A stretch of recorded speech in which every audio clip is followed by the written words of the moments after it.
श्री स्वामी समर्थ. श्री गुरुदेव दत्त.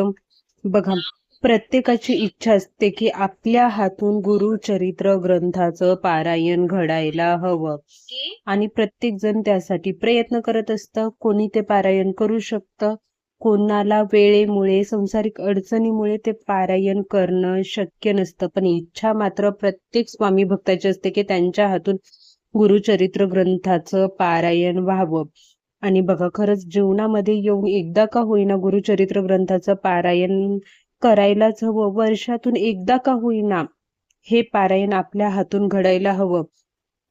पण यावर्षी गुरुपौर्णिमेला काही अडचणींमुळे, काही कारणामुळे तुम्ही जर का गुरुचरित्र ग्रंथाचं पारायण करू शकत नसाल, तर तुम्ही या ग्रंथाचं पारायण केलं, अगदी अर्धा ते 1 तासाचा वेळ लागेल तुम्हाला, पण श्री गुरुचरित्र ग्रंथा इतकंच तुम्हाला फळ मिळेल.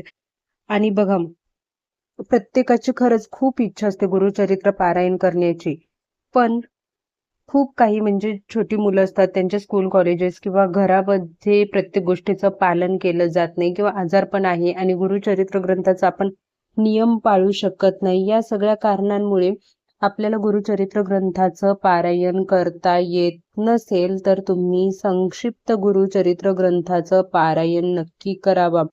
हे पारायण कसं करायचं, किती दिवस करायचा, संकल्प कसा करायचा, सगळी माहिती तुम्हाला या व्हिडिओमध्ये सांगणार आहे. त्यामुळे व्हिडिओ शेवटपर्यंत नक्की बघा आणि व्हिडिओ आवडला तर व्हिडिओला लाईक करा, कमेंट करा. बघा, जेव्हा आपण गुरुचरित्र ग्रंथाचं पारायण करतो ना, गुरुचरित्र ग्रंथाचं पारायण जो कोणी करतो त्याला त्याचं फळ मिळाल्याशिवाय राहतच नाही. खूप असा प्रभावशाली आहे गुरुचरित्र ग्रंथ. पारायणाला कशाचीच तोड नाही, पण काही कारणामुळे जर जमत नसेल, ज्यांना शक्य होत असेल त्याने गुरुचरित्र ग्रंथाचं पारायण नक्की करावं. पण काही अडचणीमुळे तुम्ही हे पारायण करू शकत नसाल, तर नक्की तुम्ही संक्षिप्त गुरुचरित्र ग्रंथाचं पारायण करा. हे देखील तितकंच, म्हणजे तुम्ही संक्षिप्त गुरुचरित्राचं पारायण जरी करायला लागले ना, तरी तुम्हाला वाटेल की तुम्ही श्री गुरुचरित्र ग्रंथाचंच पारायण करत आहात. त्याच्यामुळे तुम्ही हे पारायण नक्की करा. बघा, हे पारायण तुम्ही 11 दिवसाचं करू शकता, 7 दिवसाचं करू शकता, 5 दिवसाचं देखील करू शकता. आणि याच्यासाठी कोणत्या कारणासाठी तुम्ही करू शकता? बघा, तुमची कुठलीही इच्छा असू द्या, संतान प्राप्तीची इच्छा असेल, तुमची नोकरीमध्ये तुम्हाला अडचणी येत असतील, किंवा तुम्हाला काही ना काही म्हणजे मुलांच्या एज्युकेशनचं असू द्या, घर हवंय, कुठलीही इच्छा असू द्या, त्याच्यासाठी तुम्ही हे पारायण करू शकता. पारायण करण्या अगोदर आपल्याला संकल्प करायचा असतो. प्रत्येक स्वामी भक्ताला माहिती आहे की संकल्प कसा करायचा. आपल्याला खडीसाखर, नारळ स्वामींच्या चरणी ठेवायचा आहे. आपली जी काही इच्छा आहे ती स्वामींना सांगायची आहे. किती दिवसाचं कोणतं पारायण करतो, कोणती सेवा करतो, हे सर्व आपल्याला स्वामींना सांगायचं आहे. स्वामींना मुजरा करायचा आहे. तुम्ही केंद्रात जाऊन संकल्प करणार असाल, केंद्रात जाऊन संकल्प करा. घरी स्वामींच्या फोटो समोर, मूर्ती समोर संकल्प केला तरी चालेल.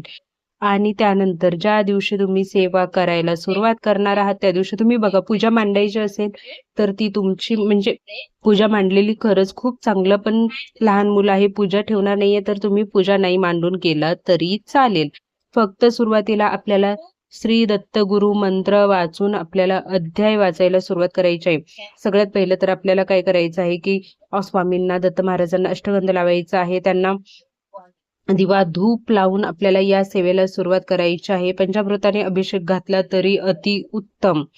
आणि त्यानंतर तुम्ही श्री दत्तगुरु मंत्र वाचायचा आणि मग अध्याय वाचायला घ्यायचे आहेत. 1 ते 7 अध्याय आपल्याला वाचायचे आहेत.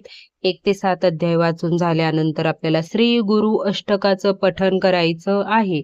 आणि श्री गुरु अष्टक पठण करून झालं की करुणा त्रिपादीचं पठण आपल्याला करायचं आहे. मग आता तुम्ही जितके दिवस सेवा करणार आहात, तुम्ही जितक्या दिवसाचा संकल्प केलेला आहे, 7 दिवसाचा असू द्या, 5 दिवसाचा, 11 दिवसाचा, तितके दिवस रोज आपल्याला दत्तगुरु मंत्र वाचायचा आहे, अध्याय वाचायचे आहेत. श्री गुरु अष्टकाचं पठण करून करुणा त्रिपादीचं पठण आपल्याला करायचं आहे. अशा प्रकारे तुम्ही जितक्या दिवसाची सेवा करणार आहात तितक्या दिवस करायचं आहे. आणि आता नियम जे आपण बाकी श्री स्वामी चरित्र सारामृत ग्रंथाचं पारायण करताना करतो किंवा इतर कुठलंही तुम्ही सेवा करताना जो नियम पाळता तो म्हणजे आपल्याला पाळी विटाळ या गोष्टींची काळजी घ्यायची आहे. बघा, श्री गुरुचरित्र ग्रंथाचं पारायण करताना खूप जास्त कडक नियम आहेत, पण हे या ग्रंथाचं पारायण करताना तुम्ही बेडवर झोपू शकता, तुम्हाला कांदा लसूण खायचा खाऊ शकता, नसेल खायचा नाही, ते तुमच्या इच्छेवर डिपेंड आहे. पण आपण जे सुतक पाळी विटाळ हे नियम पाळतो, मांसाहार पाळतो, ते खूप महत्वाचं आहे. आणि जितके दिवस तुम्ही सेवा करणार आहात तितके दिवस ब्रह्मचार्याचं पालन आपल्याला करायचं आहे. बघा, तुमची अडचण कुठलीही असू द्या, तुम्हाला हा ग्रंथ त्यातून नक्की बाहेर काढेल. विश्वास ठेवायचा आहे आपल्याला. पण असं नाही आहे की तुम्ही पारायणाला सुरुवात केली, तुम्हाला 2 दिवस पारायण तुमचं करून झालं आणि मग तुम्ही म्हणणार की अरे मी तर पारायण केलं 2 दिवस, मग माझी इच्छा पूर्ण कशी झाली नाही. तर बघा, प्रत्येक गोष्टीसाठी आपलं प्रारब्ध असतं, काही अडचणी असतात आणि मोठी अडचण असेल तर आपली इच्छा मोठी असेल तर सेवा ही तेवढीच करावी लागते. त्याच्यामुळे असं नाही आहे की तुमची 2 दिवसात इच्छा पूर्ण होईल, पण त्या गोष्टीकडे जाण्यासाठी, तुमची इच्छा पूर्ण होण्यासाठी तुम्हाला मार्ग नक्की स्वामी दाखवतील. मेहनत करणं देखील तुमची जिम्मेदारी आहे. त्याच्यामुळे मेहनत करा, सेवा करा आणि मग स्वामींकडे हट्ट करा की मला ही गोष्ट पाहिजे आहे. बिना मेहनतीचं तुम्हाला काहीच मिळणार नाही आहे. आता बघा, भरपूर जणांना प्रश्न पडतात की या सेवेमध्ये काही कारणाने खंड पडला तर? बघा, आपण जेव्हा संकल्पयुक्त सेवा करत असतो ना त्यावेळेस खंड पडता कामा नये. आपल्याला अखंड अशी सेवा 7 दिवसाची 11 दिवसाची करायची असते. पण तुम्हाला माहिती आहे की मला गुरुपौर्णिमेपर्यंत ही सेवा करायची आहे, पण मध्ये काही ना काही कारणामुळे खंड पडणार आहे. तर संकल्प करते वेळीच तुम्हाला यथाकालीन म्हणजे जेव्हा मला अडचण येईल, काही कारणामुळे बाहेर जावं लागेल किंवा मला 11 दिवसाचं करायची आहे ही सेवा, पण मला प्रॉब्लेम येऊ शकतो.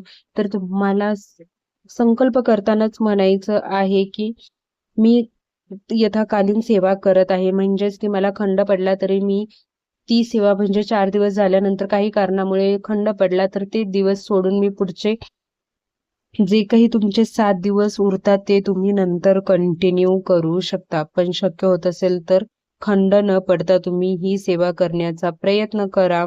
आणि खरंच खूप अशी महत्त्वपूर्ण ही सेवा आहे. ज्यांना श्री गुरुचरित्र ग्रंथाचं पारायण करणं शक्य होतं त्यांनी नक्की श्री गुरुचरित्र ग्रंथाचं पारायण करावं. पण ज्यांना श्री गुरुचरित्र ग्रंथाचं पारायण करण्याची इच्छा आहे पण करू शकत नाही त्यांनी संक्षिप्त गुरुचरित्र ग्रंथाचं पारायण नक्की करा.